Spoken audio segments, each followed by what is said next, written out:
From Philippians 2, do nothing out of selfish ambition or vain conceit.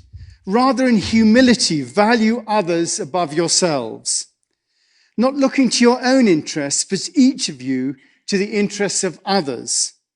In your relationship with one another, have the same mindset as Christ Jesus, who being in the very nature God, did not consider equality with God something to be used to his own advantage.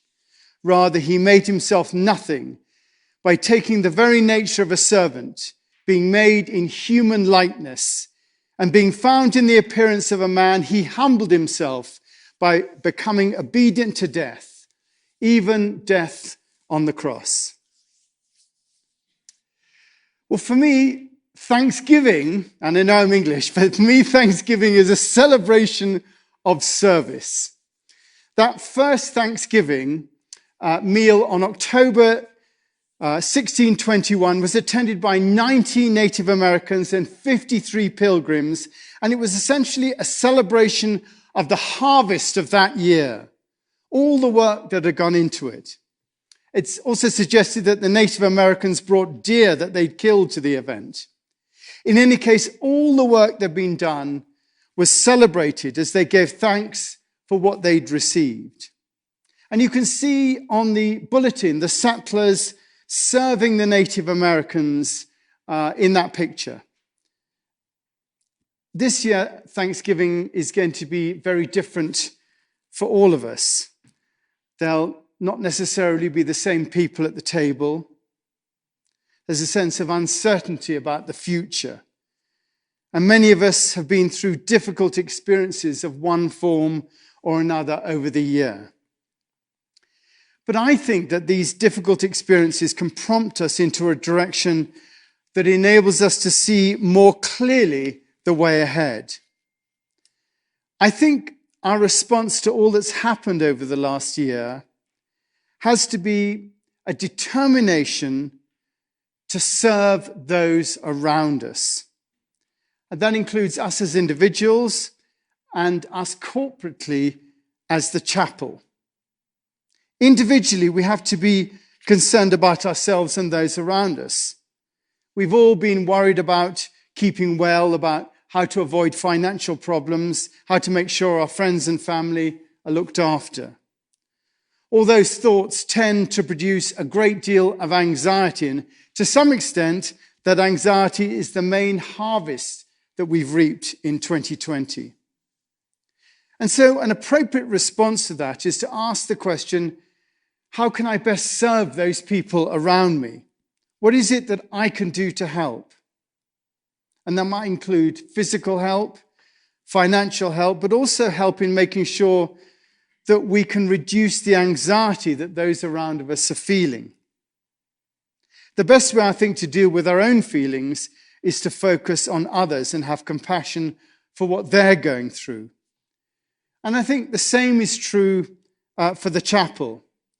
We've gone through a pretty torrid year here, losing our ability to hold normal services on Sundays, our programs being decimated, and recently losing so many of our precious colleagues.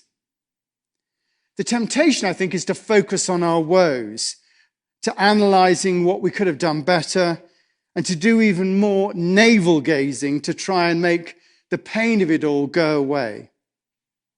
But I think that first Thanksgiving, with the inclusivity of there being so many Native Americans at the feasts, and all the hard work that produced the harvest, speaks to me of our need to serve our community at this time.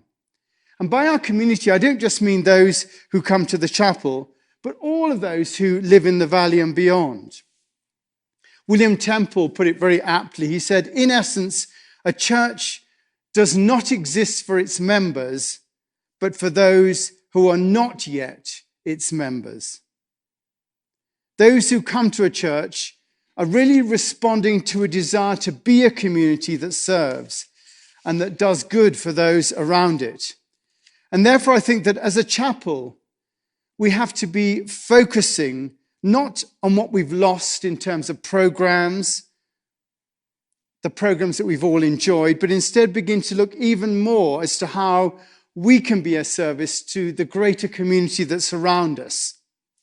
And we are finding opportunities to serve. Aspen Family Connections have been providing food for those in need since the pandemic began. At first, the food distribution happened in the school, with the organisation serving between 150 and 200 families weekly. Now, when the school reopened, the distribution moved to buttermilk. And now the ski season is upon us. I'm delighted that the chapel can provide the space for this distribution to happen. And from last Wednesday and all through winter, the food distribution will happen from our parking lot. And it was amazing to see so many families come to the chapel grounds on Wednesday to receive help. Another issue that we picked up is that many of the AA, the Alcoholics Anonymous groups, have lost their premises where they usually meet. Ward Hauenstein put out an email around the churches to see if anyone could help. And from next week, we'll be hosting 2 new groups on Mondays and Wednesdays here at the chapel. Because we have this space that's high and wide, a group of 15 people can meet socially distanced and safe. And they'll be following all the COVID guidelines and be masked and clean throughout. And that's on top of the normal outreach, which we continue to do. We're supporting the Holiday Baskets program at the moment. And many of you are using this to help families in the valley who would otherwise not be able to afford presents in this holiday season. And there's a link to the leaflet on the front page of our website if any of you want to know more. Alongside this, the gallery's new show, Small Wonders, which is now opening, is partnering with the Holiday Baskets program and therefore supporting them financially. And we're serving as a collecting point for gifts when all that's brought together. And we're looking at the chapel for more ways to serve. If you see a need that you think we might be able to fill, do get in touch and we'll try to do what we can. For me, this is the way to look forward from here. How can we serve those around us? What is it the chapel can offer to our wider community? Yes, we can offer a perspective on living, our philosophy, our religion. But if 2020 tells us anything, it's that there are so many people in physical need. And I think that should be our focus now. It's interesting that at the end of the 10 ox herding pictures that tells the story of enlightenment, the last picture shows the enlightened master going into the marketplace to serve. And I think that after all the work that we do on ourselves, it's that attitude of service that we end up with. Whether we like it or not, our purpose on this planet is one of service. Our task is to find the place where we can most effectively serve.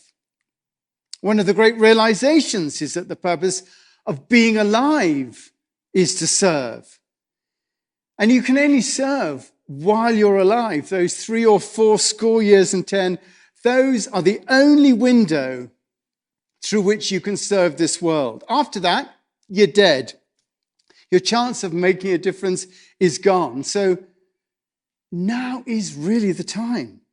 And that's why we engage in spiritual practice, I think, so that we can understand the true nature of reality and so be able to serve in a meaningful way. When you don't see the true nature of the universe, then your horizons end up being limited to your own self-interest. You're it, and therefore you try your best to get what you can out of existence.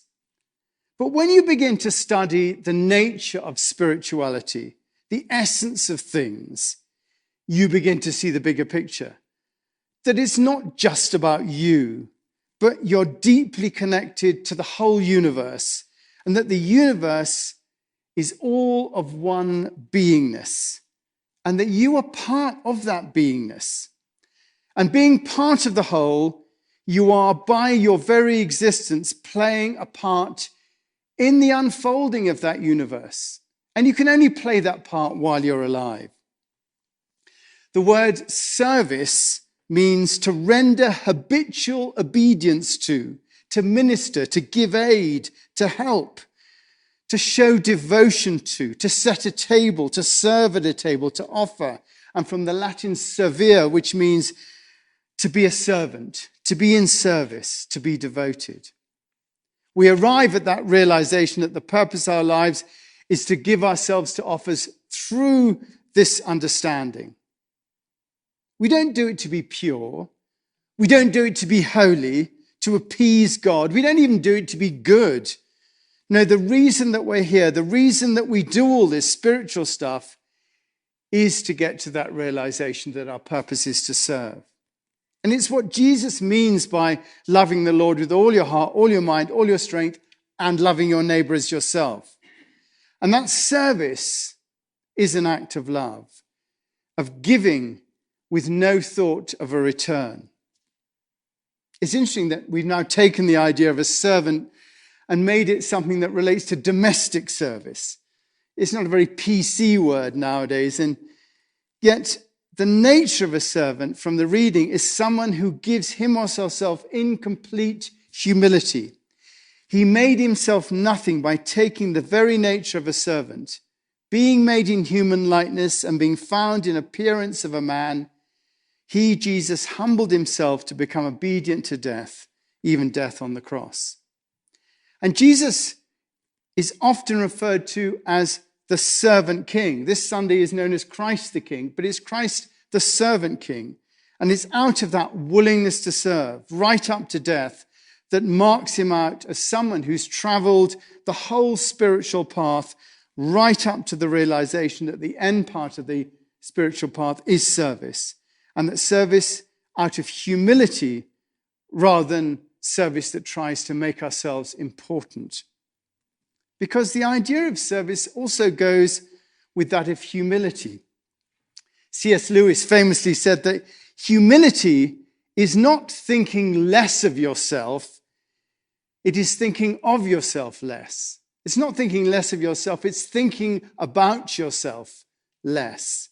From the Latin humus, meaning soil, earth, which we literally are. We're literally earth. We're atoms thrown up by the Big Bang to become conscious. The universe conscious of itself. The universe conscious of itself and its relationship with the divine. Humility is our true response to the divine, to life. It puts us exactly in the right place with regards to everything that happens. That the words in the Lord's Prayer, Father of us, the one who's in the heavens, hallowed be your nature. That is the essence. That's our response. It puts us in the right place. We naturally become the guest house that Rumi spoke of in his poem. This being human is a guest house. Every morning, a new arrival, a joy, a depression, a meanness, some momentary awareness comes as an unexpected visitor. Welcome and entertain them all.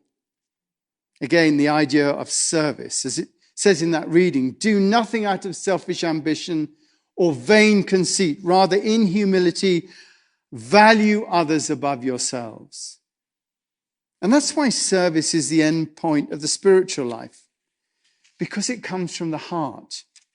We arrive at a point where we want to go beyond our survival, where our consciousness has developed to a point of wanting to understand more deeply.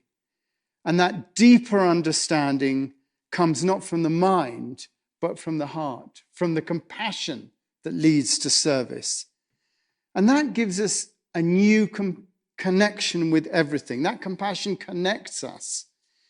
And that becomes true service, a service out of love, a service with no expectation of return, a service born of humility.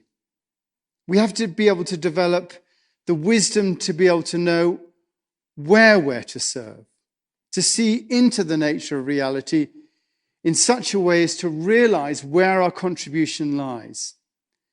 And once we've developed that wisdom, once, as the Tao Te Ching says, the mud settles and right action arises by itself, then that service can take many different forms.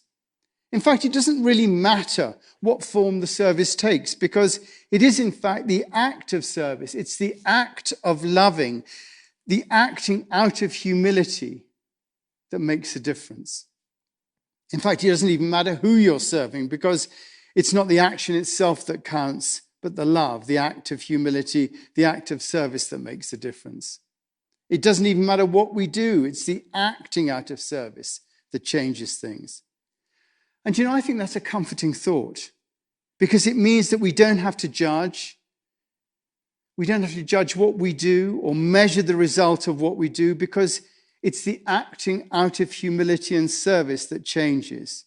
No matter how high or lowly we may be in the hierarchy of life, what we do counts and makes a contribution. Why? Because the language of the universe is love. To give without expectation of return is to act as if we are one with the universe, and therefore, being on such intimate terms with the universe, we are immersed in it. We become love in our actions. So it's not what we do that matters, but the fact that we're serving. And if you're worrying about where to serve, then humility will also tell you where to serve. And it's that simple. It's just where you're needed. It's a response to where you perceive a need. Anything you decide to offer out of love is an act of service. So look around you where you can serve, and look out in humility, like Jesus, who, being very nature God, did not consider equality with God something to be used in his own advantage, but rather he made himself nothing by taking the very nature of a servant, being made in human likeness. We have, all of us, that Christ nature within us. Jesus came to show us the potential for realizing that nature. And he showed us by giving us life, his life as an example. To serve is what it means to follow Jesus. And at this time of Thanksgiving, let our act of thanksgiving be our service, whatever that takes. Thank you. So any thoughts from that? Well, just it so makes sense to me as where we're going to as a chapel, and just like in the own trajectory of my life, it's what it resonates as being true and authentically where we're at. And it's interesting to me the difference between duty and service. Yeah. Like we're not talking about duty. Service arises from something. It's very life-giving, and it arises from something real and that's drawing us, that's beckoning us to what we've been beckoned to do. It's that. So I'm inspired to think about that. I love the idea that a tree, just by growing and arriving in a park or whatever it is serving just by its life. It exists there. It serves the birds that come in. It serves the worms. Its leaves fall onto the ground. It doesn't have to do anything. Its very existence is an act of service to the whole of life. And you can see that in all the different, animals and things like that. They serve by their very existence. Exactly. It's so important to remember that we are enough. There's nothing to do to prove us. That we're all enough, but it's like what's arising in us to contribute. That's all. And it makes me think as well of Richard Rohr's line that your life's not about you, you're about life. And I notice more and more really that the people that I really look up to and trust in terms of their leadership, and this is why I trust Jesus as my primary teacher, it's the humility and the service. Service and humility is where it's at, isn't it? I can trust those people. It is the mindset, isn't it, that to be able to carry that and to realize that in every single setting, wherever we are, sitting at home, if you just look around, there is something you can do to serve.